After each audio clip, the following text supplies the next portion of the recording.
Got it.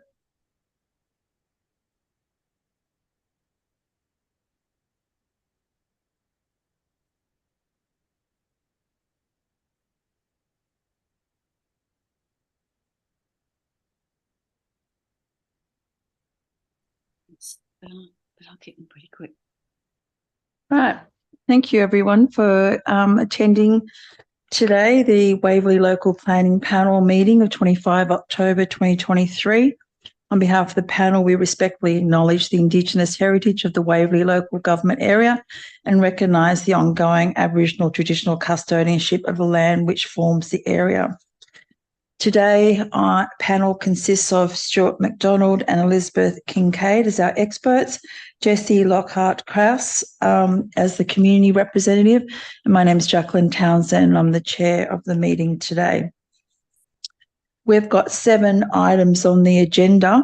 Before we commence, do we have any declarations of interest? No, Stuart, you do? Yep, thank you, Madam Chair.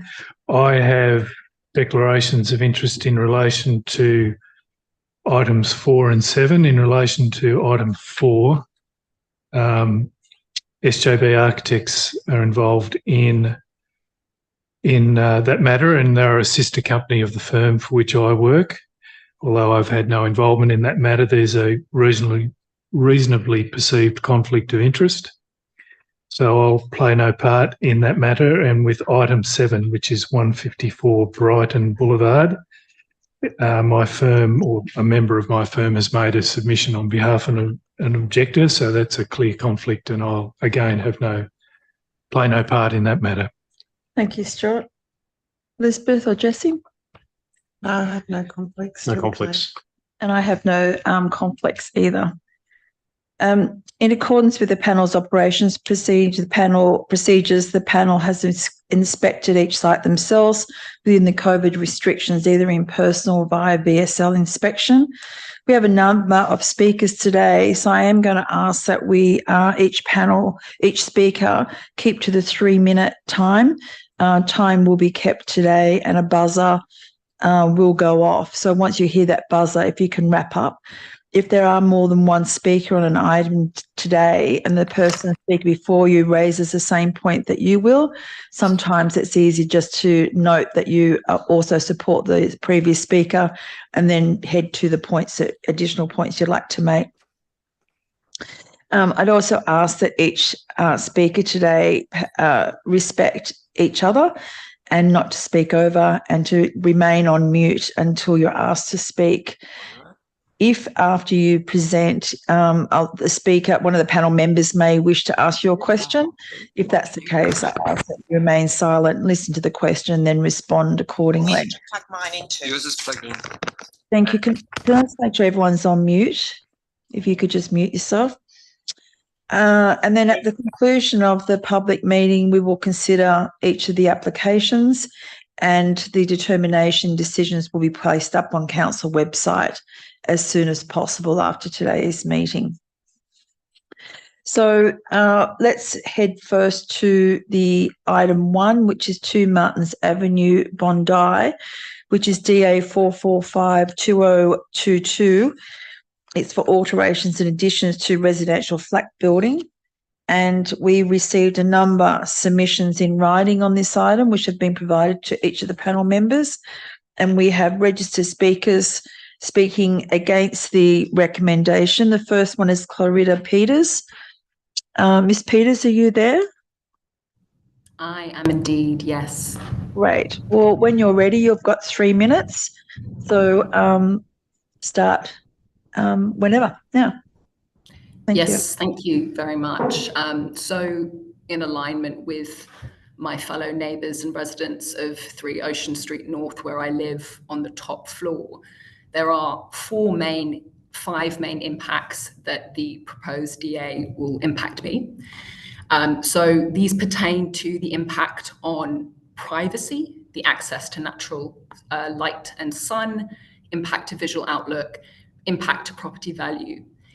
Now, while I have read the proposed recommendation in detail with regards to the concerns addressed with regards to natural light and sun access and visual outlook,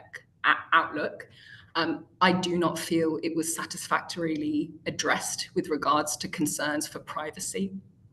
Now, given it's my first time presenting at the panel, I'm unfamiliar with the way that this should go about, and I understand that the panel have read everyone's submissions in detail. But just to reiterate, from a privacy perspective, the proposed structure will look directly into both my lounge and bedroom window. And it was noted that it was 14.8 meters away in distance, but that is considerably close for someone to be able to look directly into my outlook. In addition to the following, the neighbours that also submitted submissions to the panel for consideration, the impact to visual outlook is something that's really concerning to me in terms of while the addition to the building will adhere with the panel's suggestions in terms of outlook, it's natural light that's being lost, and there's a significant personal impact to me in terms of being a new resident and what it means for my quality of life living there. But if I am to summarize for the 4 points that I addressed in my submission, the main one that I feel has not been sufficiently dealt with is the directly having a window facing into my bedroom window going forward.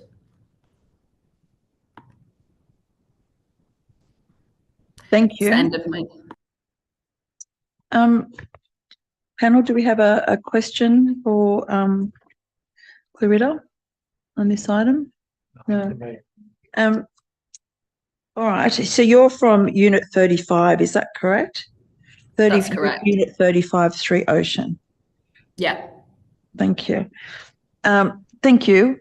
We'll now go to the next speaker, which is Maura Mann, and you're a precinct representative from Charing Cross Precinct.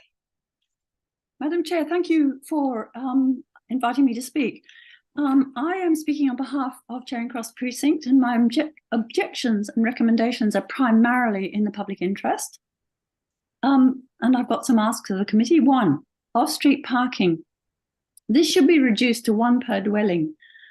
We have the best public transport in Sydney probably here, and council also has many policies about walkability and active transport. And we would also think it important to relocate access from Prospect Street into High Street, which will bring a number of benefits, which I will go through. It maintains and reduces further awkwardness on the footpaths. Prospect Street's already quite difficult for pedestrians, given the circulation requirements around here. Oh, sorry, just hang on. Sorry. Can you hear me all right? Sorry, Maura. I've just been told that you're speaking on the wrong item. What's the oh, sorry, 17 and 19, 17 Prospect and 19. Yeah, they've put you on this item. I'm terribly sorry. Okay, I'll shut up. Can I just ask you to hold that? Well, so long as I can speak again later. Sorry? So long as I can do 3 minutes later. You've got 3 minutes later. We'll ask, you can start again from the 3 minutes. Thank you. Fine. Okay. Right, fantastic. For that. The applicant Lee Cosnetta, the planner, would you like to address, or did you just hear for questions? A bit of both, if I may, please, Chairperson. Before I speak to the item, I have heard the sad news of the passing of one of the panel's long-serving support staff. I was fortunate enough to work with this person for a number of years, and I really look forward to the times we had together. I just wanted to say my thoughts are with their family and friends today, as well as with the panel. Bon appetit, Martin. Thank you. I want to thank Katie Johnston for her engagement during the assessment of this application at 2 Martins Avenue. This included a number of discussions to navigate differing planning, urban design and heritage advice that we received from various departments within council, and led to the submission of amended plans. We're confident the amended plans that are before the panel today satisfy all of those referral bodies, and Katie's report and recommendation supports this. The proposal seeks a modest addition above the existing building that offers bedroom spaces to the top floor units only. The new level's been designed to be recessive above the original building, is 4 stories below the height limit and well within the FSR standard. We believe that submissions received from neighbouring properties regarding view impacts have been comprehensively dealt with in Katie's report, as well as privacy, noting there's more than 12 metres separation between the buildings and windows are limited to reasonably proportioned openings. We say that any perceived interruption of views or impacts on privacy are not unreasonable, and Katie's assessment agrees with this. I've reviewed the conditions of consent and we endorse all of them without exception. I have the architect and myself available for questions. Thank you.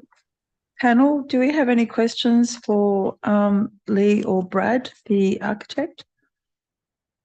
Nothing, thanks. Nothing. I'm just wondering, did you hear the comment made earlier by Clarita about the loss of privacy to her apartment? I just can't find it on the plans what windows that would be, that's all. Are you aware what floor that would be impacting from?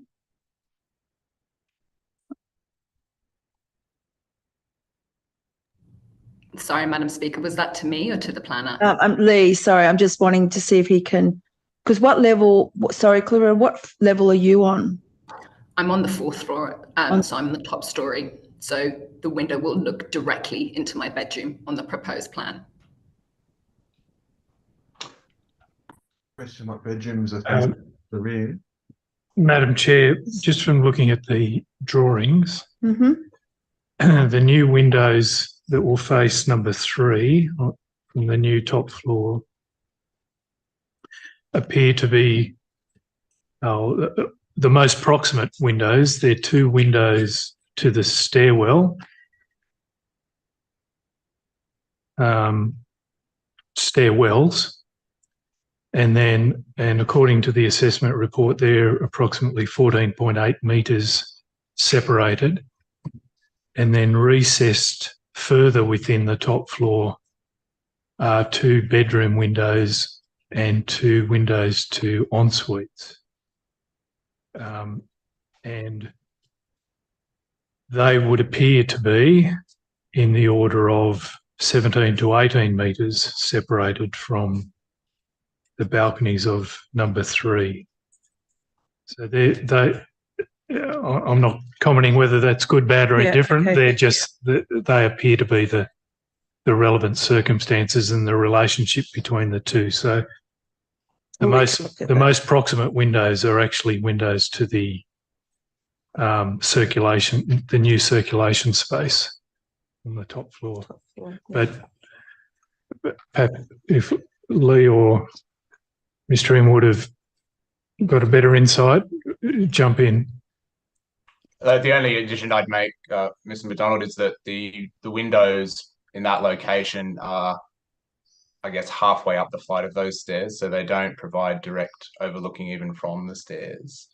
And the adjacent bedrooms have been provided with directional windows to the east and west away from the neighbouring property to mitigate privacy impacts on that property as well. Yeah.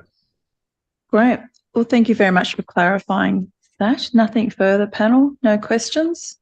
All right. Thank you very much. And we'll now move on to the next item, which is DA 1872023, which is 32 St James Road, Bondi Junction. There was a submission received and there's an objector registered to speaker, Jane Petrie. Jane, are you there?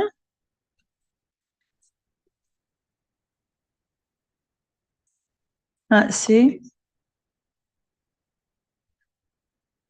Okay. Well, then there's no other speaker registered, so we'll move on to the next item, which is 34 St James Road, DA 1812023. And I note there is no speakers on that item. So we'll move on to the 4th item, which is 55 Gould Street, Bondi Beach. And you've got the conflict? Yes. So I'll leave the room. Thank you. Okay, for the record, I note that Stuart McDonald is leaving the room due to a conflict. DA 1132023, 55 Gould Street, Bondi Beach. Submissions were received. We've got registered speakers from the applicant. We've got no registered speakers from the objector. Lee Cosnetta, you're here again, and the architect Patrick Nicholas. Did you want to address the panel? Yes, please, Madam Chair. I'll address the panel, and the architects here available for any questions you may have. Did you want to start?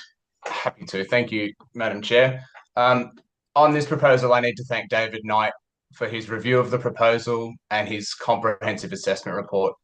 This seemingly simple application includes particularly complex themes of elaborate building retention techniques, innovative car parking arrangements, existing use right planning considerations, inner wall building preservation, and a development standard breach of 300%. That's a new PB for me. In partnership with Pat Nicholas and all the architects and AMPLSA, we're extremely proud of what we're achieving in the interwar building space in Bondi.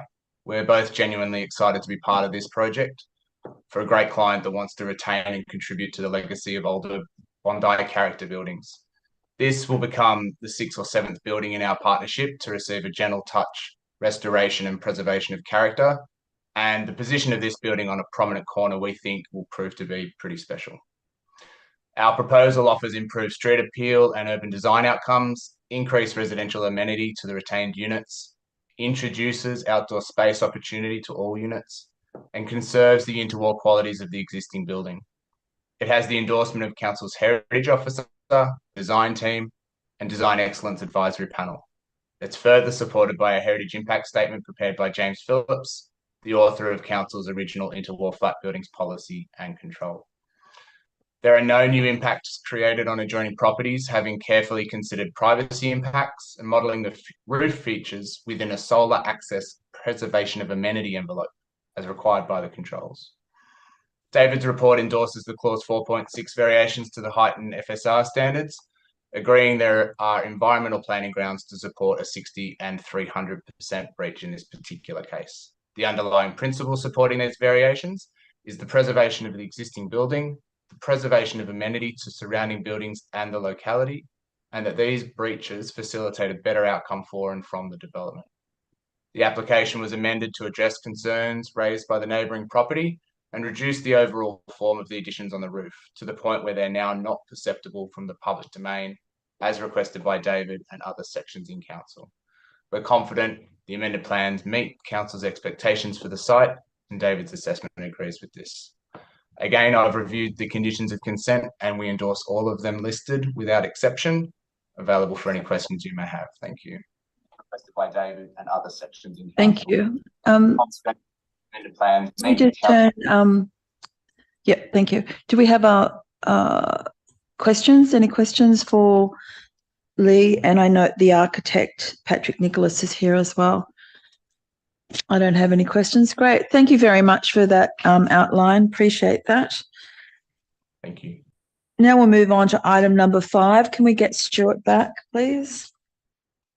I note that Stuart McDonald has re-entered the meeting.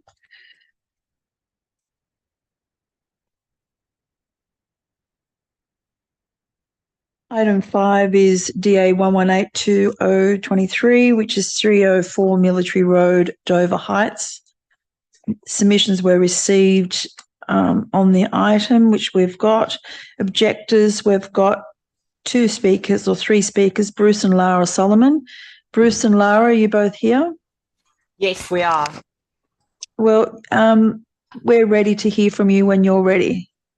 Okay, so I'd just like to talk about the impact that's affecting us. It's to do with the setback of the amended setback. So there has been a so-called amendment to set the property back further, but this hasn't really resulted in the side elevation being set back further, just the lower part of the structure. So this means it still does impact our property next door quite significantly from our sort of windows and our sort of looking out, our outlook. in addition, that external wall is 7.833 meters high, which exceeds the maximum 7.5 wall height allowance. So,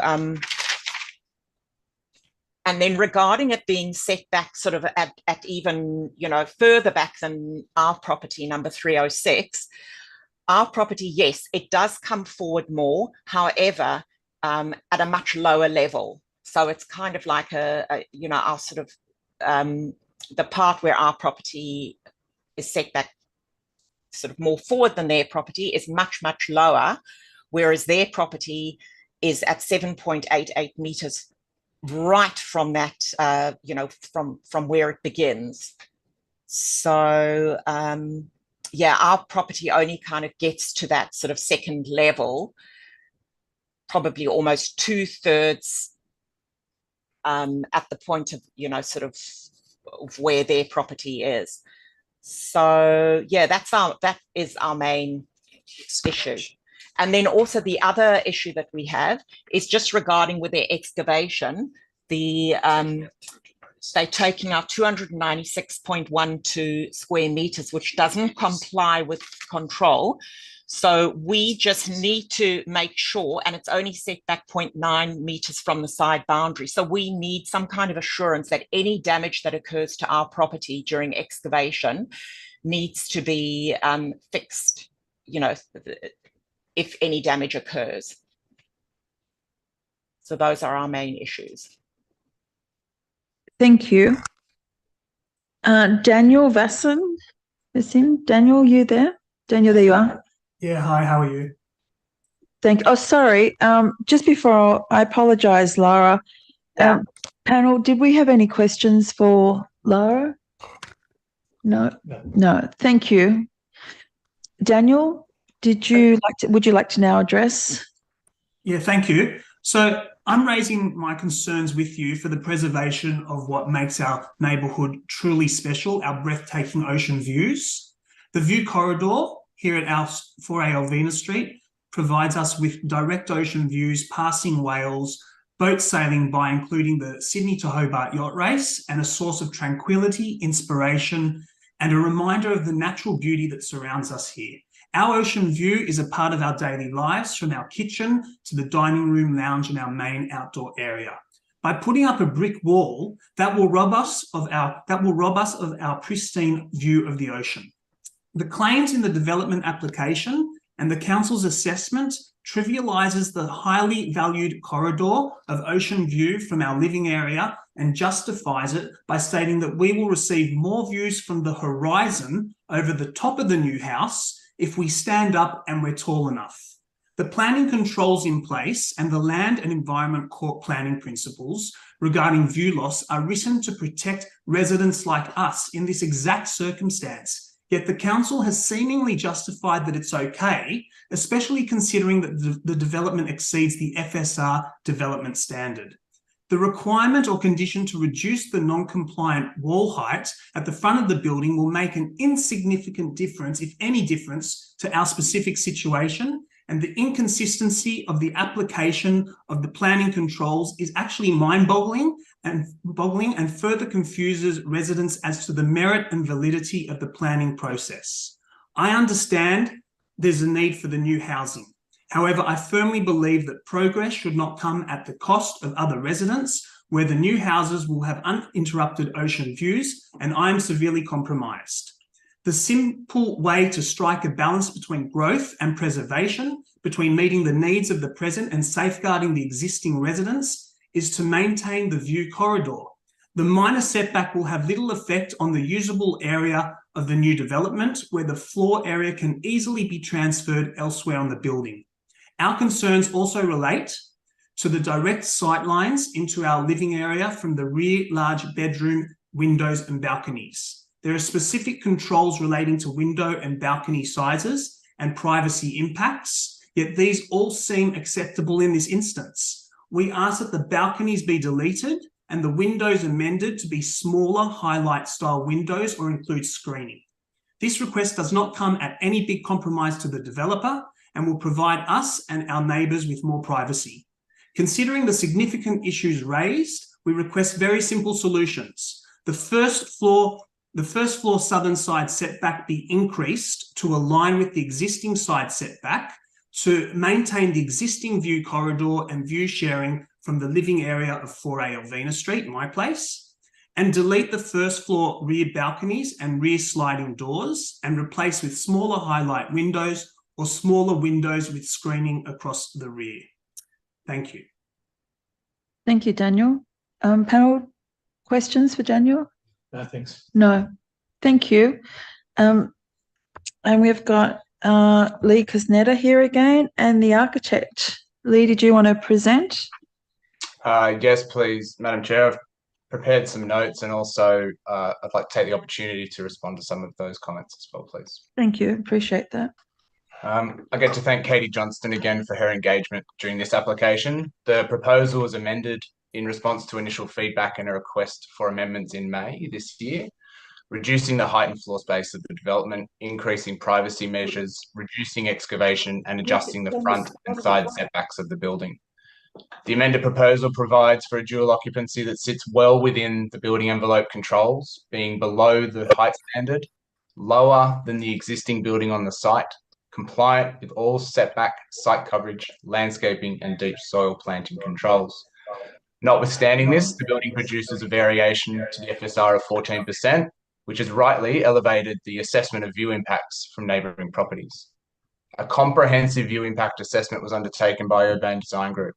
This included visiting the neighbouring properties and publication of a detailed 3D analysis of the development's impact on views. The analysis concluded that there would be, in fact, a significant improvement to the views currently experienced from each of the neighbouring properties. Whilst Katie's report includes some of the images from that view impact assessment report, the whole report has not been included in the panel's papers. If there are any concerns or further questions from the panel regarding views after this meeting, I'd encourage you to review the extensive modelling and tenacity assessment provided in that report. The report illustrates and quantifies the improvements offered to each property. Katie's report concludes there are sufficient environmental planning grounds to support the variation to the FSR standard.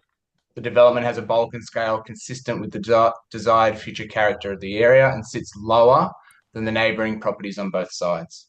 Katie's assessment agrees that additional FSR does not manifest in any unreasonable environmental impacts in terms of view loss, overshadowing, or visual privacy. One of the conditions recommends lowering the portion of the building that exceeds the DCP wall height at the front of the building. We've investigated the outcome of this condition and the overall design and amenity to the building. We have no issue with this condition and can comply. I've reviewed the remaining conditions of consent and we endorse, all of them without exception as well. I have the architect available for questions you may have. If it's of value to the panel, I may address some of the notes I took down from the speakers earlier. Yeah, if you could, that would be helpful. With regards to the submission from Mr. and Mrs. Solomon at 306 Military Road, the setback of the proposal was increased. The front setback has been increased from the originally submitted plans to the point where it sits behind the setback of both neighbouring properties. To our south, we have quite a large dual occupancy, looks like a residential flat building, but it's a dual occupancy, and we sit significantly behind that. Our plane sits behind the setback of Mr. and Mrs. Solomon's house, notwithstanding they are only single story at the front. Our first floor is also stepped from the ground floor to be a recessive element at that point and complies with the controls. The development at 306 Military Road, our neighbouring property, has a somewhat unique arrangement where the majority of the volume of that building is at the rear of the building. And so there's quite a large step at the rear, noting that building has a height of around 8.5 metres and we are significantly lower. We think our arrangement of setbacks on the site is appropriate. We agree with the concern on the wall height at the front of the site and are willing to accept that condition. In terms of excavation, we accept all of the conditions of consent relating to dilapidation reports and structural engineer oversight during the process. the construction process and note that the excavation has a setback from the boundary itself, compliant with the council's controls. With respect to the concerns raised at 4A Elvina Street, the side setback on the southern side of the building complies with the building envelope controls. Reducing FSR in this particular case wouldn't necessarily increase any side setback. The view impact analysis quantifies and qualifies the view gain and lost from this property and concludes that there is a gain made by the proposed development, which is lower than the current building. It is also significantly lower than the wall height and overall maximum height allowed on the property at the rear of the site.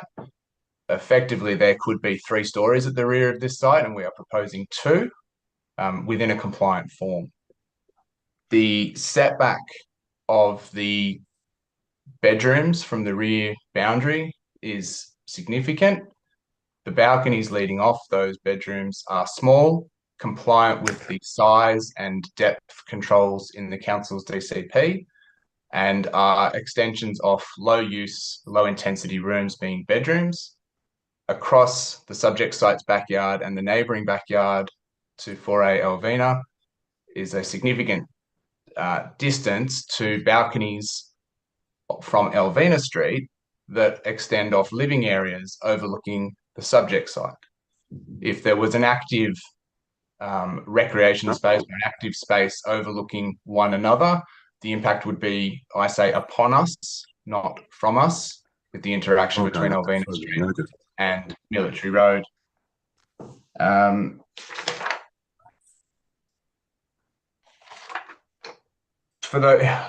think that's all I've got. For that reason, we don't think that needs to be screened or deleted, being compliant with the controls. I'll also note that the view impact, positive or negative, that's been assessed in the visual impact assessment report from 4A Elvina is from the ground level terrace at the rear. 4A and 4 Elvina Street have a street level living level and a lower level below that. It is from that street level rear deck that the views have been assessed and assessed as being positively impacted. That property at 4A Elvina has the potential for a further level above it, and not a hypothetical or speculative one. Its twin neighbour at 4 Elvina has a consent from July this year for a further additional story, and being a twin semi, it is likely that that is a reasonable prospect for this site as well. Those levels will have significantly improved views over the site, given the lowering of the building. So we're in support of the council's report. We're willing to accept the condition on the DCP wall height, but we don't think there's a need for privacy screening at the rear or an increase from the compliance setback on the southern side. Thank you. Questions, panel? Nothing. Thank you very much, and thank you for your outline and response. Now we'll move on to the item 6. Now this is where we've got Maura coming back in. Is that correct? Yep. And how about you go first? This is DA 1852023, 17 High Street, 19 Prospect Street, Waverley. Maura, would you like to kick off the objectors on this one? I can do, but the residents probably have more detailed things to say. All right, so would we bring you in last then, do you Maybe think? just to summarise. Okay, all right. Thank you very much for That's okay. that. Appreciate it. So we received a number of submissions on this application. We've got objectors. We've got a few, so if everyone could just stick to the 3 minutes, appreciate that. Alistair Carter, are you there?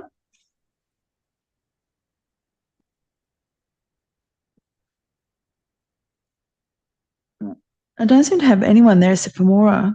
Alistair was there. Yes, Alistair, he's here. I see him. Are you there? Great. This is Peter Vaux speaking for Mia Vaux. Oh, okay. So Peter, well, Peter, would you like to start? Yeah, sure. I'm just looking, just let me note that the participants did include Alistair. Yes. But he's not seeming to be there now. Okay. Thank you for the chance to speak to the panel regarding this development.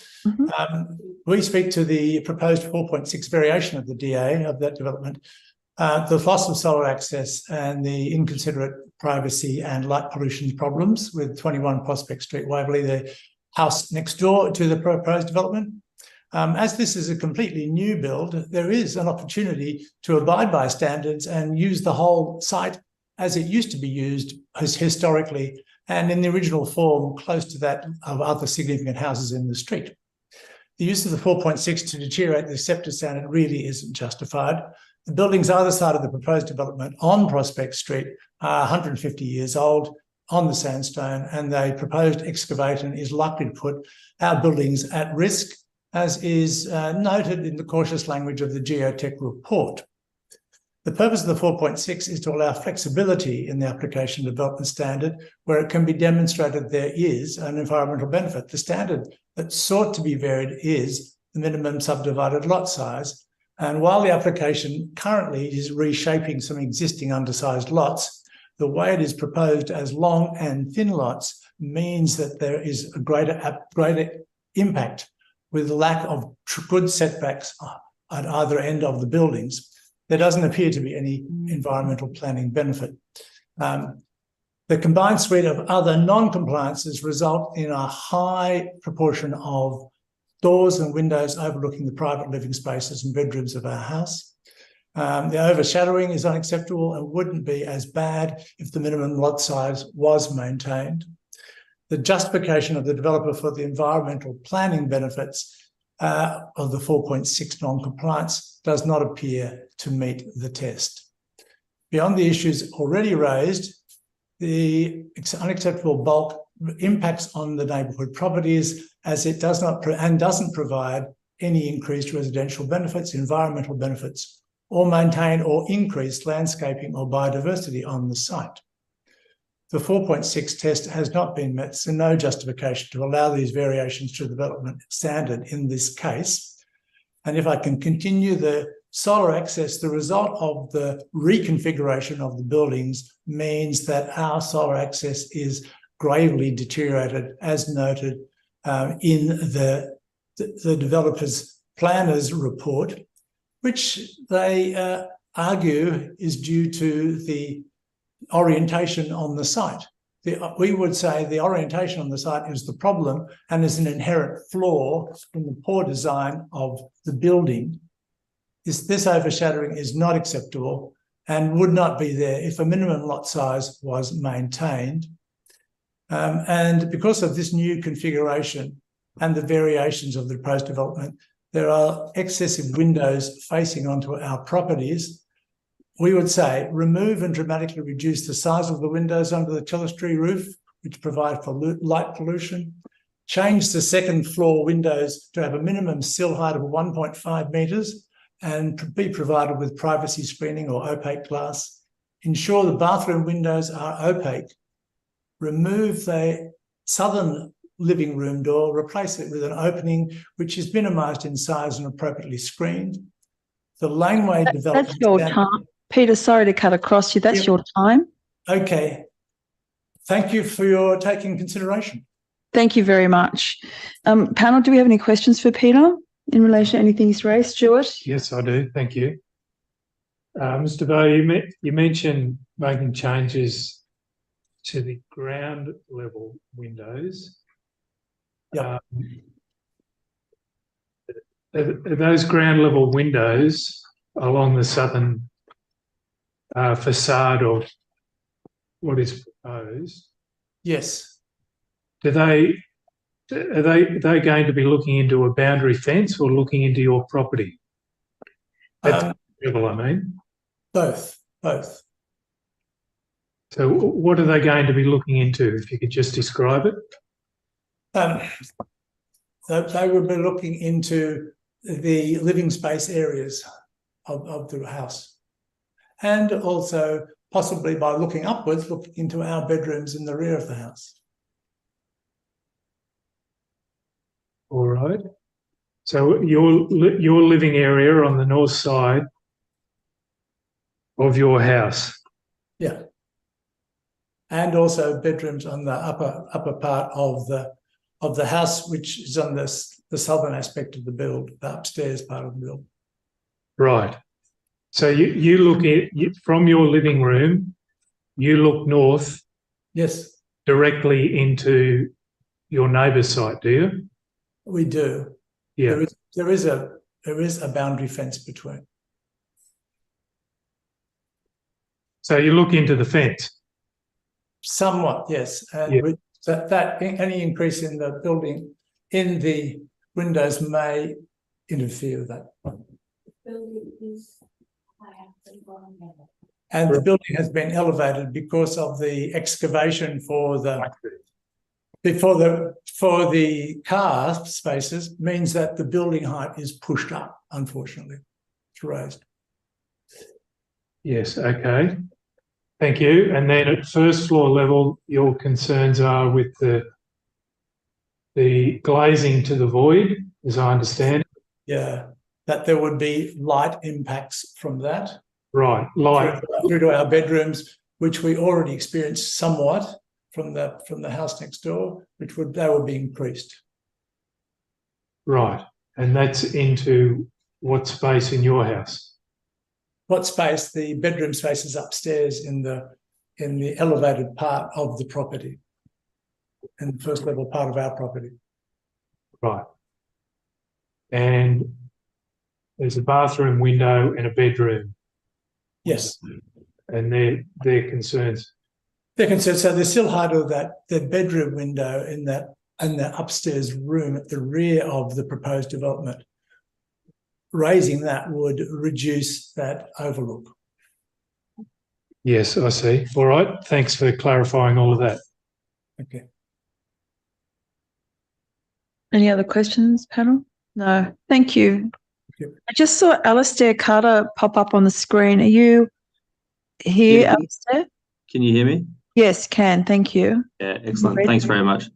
Look, so Alistair Carter, I'm at 17 Prospect Street, which is directly north of the proposed site. I've submitted a sort of a document to assist the panel today, particularly some of the visual issues, privacy and privacy issues related to the rear studio. I'll save the preamble that I had submitted to you, and I hope you do receive it after the meeting. But I do plead with the panel to ensure that all non-compliances and drawings are actually correctly documented, because the current report is misleading, and to debate whether or not the planning team's assessment to recommend the proposal is credible. Discuss whether the development proposal reflects the standards by which the Waverley Council expect the development guidelines to be upheld, both in compliance and spirit, particularly in a situation where this is a complete knockdown, and therefore is absent any existing design constraint or sort of like physical constraints, and whether the proposed development really does have an environmental planning benefit to the public and warrants approval. Now, specifically as it impacts 17 Prospect Street, do you mind if I share my screen? So I think some visual aids will sort of help assist. I'm not sure that you can do that. I think I can.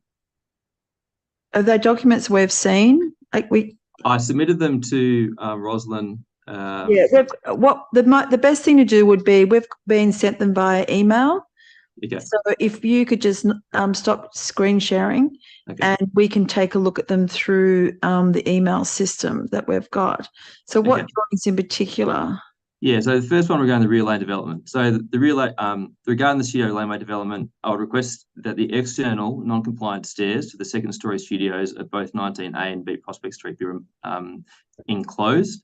The developer has confirmed verbally that it has been designed in such a way to avoid the stairs further contributing to the already excessive FSR calculation. The external stairs and landings will have unacceptable privacy and acoustic impacts on several adjacent neighbours, with direct, uninterrupted views into primary living areas of multiple adjoining properties. Furthermore, we will have no ability to control the frequency or nature of the use. The planner's report submitted to the panel also fails to acknowledge this DCP non-compliance, which clearly states that all laneway development stairs must be internalised for this very reason. It therefore defies belief that this non-compliance has been ignored, where a more modestly sized rear laneway development, appropriately sized as a studio, could not be designed with an internal staircase while still respecting the DCP FSR requirements. Now, regarding the studio windows and the screening on those windows, I request that the condition of consent general modifications 2A related to the requirement for angled metal blade privacy screens for studio windows preventing any overlooking to neighbouring properties be made applicable to both the eastern and western windows. Despite multiple clarification requests in objection letters, the proposed privacy screening for the eastern-facing studio windows overlooking our property, which are labelled as double-spaced metal battens, whatever that means, are inadequately defined and therefore provide little comfort that they will actually prevent direct overlooking to our property. Amending condition 2A to include that both east and western windows will provide additional comfort. Now, regarding the studio window sill heights, we'd request they be also increased to 1.5 metres for privacy concerns, consistent with some of Peter's issues raised earlier. Now, we'd also propose that we alter the studio apartment roof form is designed in line with the DCP requirements with a pitched roof and a more modestly sized sort of bulk to have both visual and overshadowing benefits for the entire development. That's your time, so thank you. Panel, do we have any questions for Alistair in relation? Thank you. Yeah, Alistair, I just wanted to clarify the staircase you're referring to. Are you referring to the internal staircase or the staircase coming off the street? No, this is a staircase that is coming from an underground. Oh, so it's going to the second floor studio at the rear of the property. There's an open space underneath that. Yeah. And at the moment, despite multiple concerns being raised and a requirement of DCP that they must be enclosed, it continues to be without any screening. And in this case, screening is not appropriate. It should be enclosed, and it should also then contribute to FSR and the whole site. Appreciate the clarification. Thank you. That's enough. Yeah. Thank you. Anything further, Stuart, Elizabeth? No, thank you. No, thank you. And Peter Lonergan, but I'm not quite sure who Peter was speaking on behalf of. So you're there, are you? Yes. Who are you speaking on behalf of? The Voxes. And I submitted a separate objection to the application. Yeah, we've got that. Okay. Did you want to say anything in addition to what Peter's already said? Well, I suppose I just wanted to amplify the paucity of the 4.6 objection that's been lodged with the application and the statutory requirements of the 4.6 and the test applied to 4.6s in a normal situation, and really just to say that the requirements of the 4.6 and the meeting of the objectives of the development standard that's been varied has not been met by any stretch of the imagination. So whilst the existing subdivision pattern is acceptable and historic, that doesn't give an automatic right to amend the configuration of that subdivision to result in two long, thin lots that are then undersized. That's not the purpose of the 4.6. And as Peter said, there is no environmental benefit in approving the 4.6, and in fact, a demonstrable environmental catastrophe, I suppose, in terms of the adverse impacts that will occur on the site of 21 Prospect Street.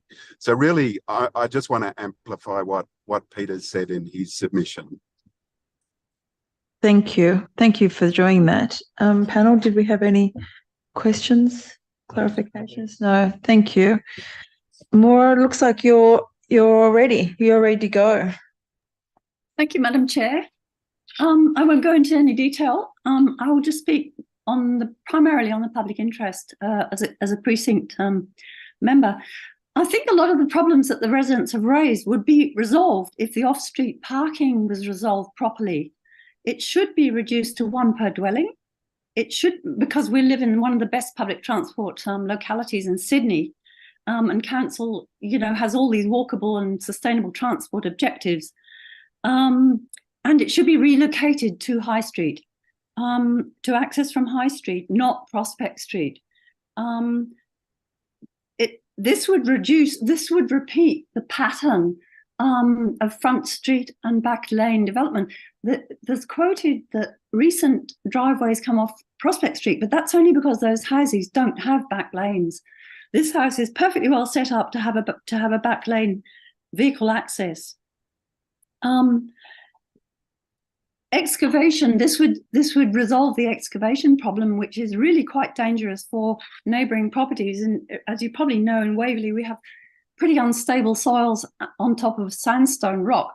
And the number of properties that have collapsed or cracked due to excavation is probably more than I can count on 2 hands. So I think reducing excavation at least to 900 setback, and that's for the whole length of the neighbouring property, is really important, not just for part of it. People have talked about the auxiliary dwelling, so I won't really go on that. But I'll talk briefly about density. This proposal, the precinct would support modest increases in density, but this doesn't increase density. It just increases building bulk. So it should comply. Absolutely should comply. Heritage. I would ask the panel to include as a condition of consent that there is proper recording of the existing house on that site at number, what is it? It's 19, isn't it? Prospect. And it's lodged with council by Heritage Architect before any approval is given.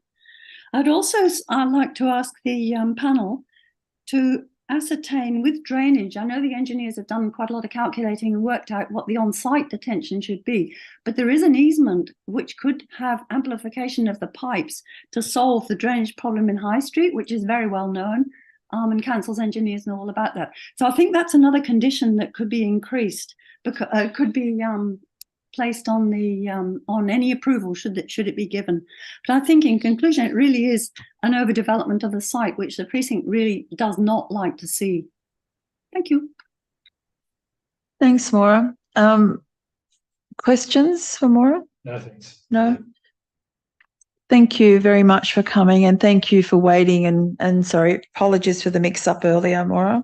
My pleasure, and I hope you take these concerns on board. I'm happy to. Good concerns, so thank you. We will consider them. Thanks a lot. The applicant is Jenny Askin, the planner. Jenny, are you there? Yes, I'm here, Chair. Thank you. When you're ready. Okay, thank you for the opportunity to address you this afternoon. Firstly, I'd like to confirm that we welcome the recommendation of the report.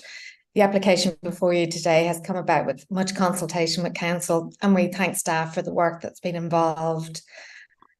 First off, I'd like to speak about the clause 4.6. The application is accompanied by a clause 4.6 variation to the minimum lot size standard. The proposal seeks to undertake a boundary adjustment to allow for the proposed dwellings to both front Prospect Street. This is consistent with the subdivision pattern, and it allows for a development that responds to the predominant siting and built form of surrounding developments, while also protecting the amenity of adjoining properties. In particular, I note that the proposed boundary adjustment and development having that fronting Prospect Street would have a better outcome in terms of amenity than the development of 17 High Street as a 2-storey dwelling. The application is height and FSR compliant. In terms of the rear setback, the report confirms that there's no predominant rear building line, with various ground and first floor rear building lines. And this is shown in figure 13 of the report. The DCP sets out the criteria to be considered, and the proposal is consistent with this. For excavation for the parking, the volume of excavation proposed is compliant. The parking meets the maximum control of 2 spaces per dwelling. The provision of parking from Prospect Street is reasonable, given the presence of parking for properties located to the north and on the opposite side of Prospect Street. The proposal will therefore not detract from the character of the streetscape. The provision of parking from Prospect Street will provide better swept paths for vehicles entering and exiting the site than if undertaken on High Street, and provides a better design outcome than for vehicular movements. Access on Prospect Street will result in the loss of 1 on-street space, but there will be a gain of 4 off-street car parking spaces. With regards to solar access, the adjoining property to the south will continue to receive adequate sunlight over the main ground level open space, and this has been demonstrated in the views from the sun. In particular, again, I note that the boundary adjustment and development fronting Prospect Street would have a better outcome in terms of solar access than the development of 17 High Street as a 2-storey dwelling. In terms of privacy, outlined in the report, it will not affect the visual or acoustic privacy of adjoining properties.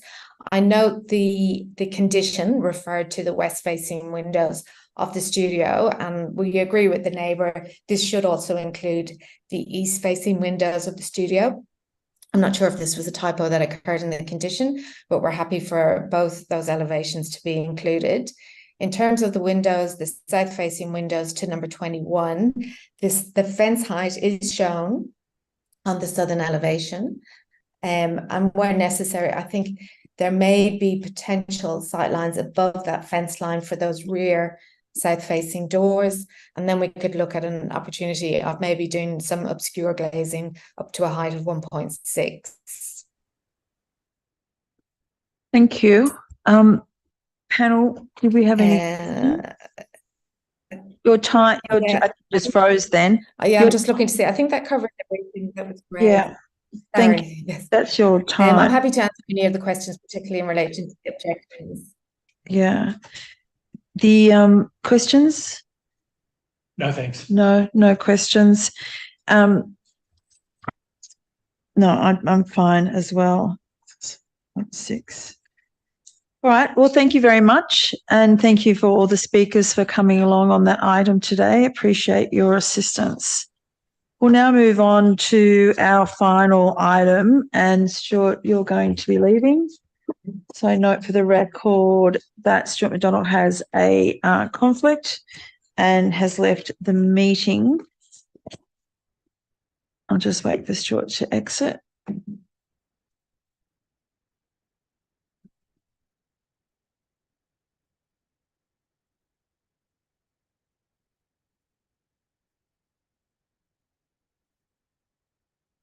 We received some submissions on, this is item 7, DA 133 2023.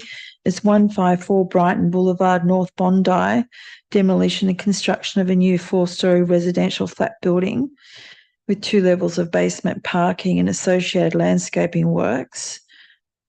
We've got speakers only on the applicant. For the applicant, we've got the planner and the architect. There's no objectors. So is there, George or Bruce, did you want to present, or are you here really just to answer questions, respond to questions? Madam Chair, if I can just present very briefly, if I may. Yeah, yes. And Bruce can be here to answer any questions as the architect, if that's all right. Yes, that's perfectly fine with us. Thank you. Thank you for the opportunity to address you. And as you know, I'm speaking on behalf of the applicant and in support of the matter. First, I'd like to confirm that we concur with the assessment with a favourable recommendation by Council's officers. We do not wish to challenge any of the conditions and are happy with all of those. As you foreshadowed, the proposal is for the demolition of an existing 4-storey residential flat building and the construction of a new residential flat building comprising 3 apartments. You would be aware by reading the Council Officer's report that the proposal comprises an identical height, identical footprint, and external envelope as the existing building in a much more improved design and external appearance. Now, while the proposal seeks no increase in the height over and above the existing building, and indeed no increase over the existing envelope, it does result in breaches in height and FSR. And you will see in the Council Officer's report on pages 422 and 431 that the clause 4.6 variations that have been submitted are considered to be well-founded. Proposal is also consistent with the objectives of the R3 zone, and the council officer's report correctly argues that while the number of apartments will be reduced, the residential amenity of the new apartments is significantly improved by providing ADG compliance in terms of floor-to-ceiling heights, cross-ventilation, solar access, 3 aspects for each apartment, lift access, better parking in a basement, and a more sophisticated internal amenity. Members of the panel, it is important to note that the proposal will provide significant improvements when compared to the inadequacies of the existing building, and I'll just note these very quickly. Firstly, you'll provide a more articulated and contextually compatible building. You'll have a significantly improved level of internal and external amenity. The apartments will comply with the ADG and DCP controls as indicated, with compliant floor-to-ceiling heights, disabled access, and so on, which I've indicated just earlier. The proposal will provide communal facilities, which the existing building does not. The proposal will provide improved landscaping, which is much better than the hard stand areas that are dominating the existing building. Proposal will provide compliant garaging, both by way of geometry and location, and of course a better acoustic environment through the relocation of the car parking and the plant below ground. Therefore, as concurred by the council officer, the proposal will comprise a positive contribution to the streetscape in an elegant building, and it will deliver a building form that is desirable and consistent with the desired future character of the area. Members of the panel, for these reasons, we feel that the proposal is appropriate for the site, the locality, and is worthy of approval. And as indicated, we're more than happy to answer any questions that you may have. Thank you.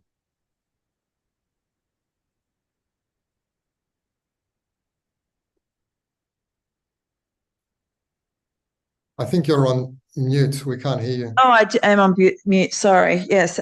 Elizabeth, Jesse, myself don't have any further questions, but thank you for coming in, presenting on behalf of the applicant. Really appreciate your time. And we'll now adjourn the meeting and head into our deliberations. So thank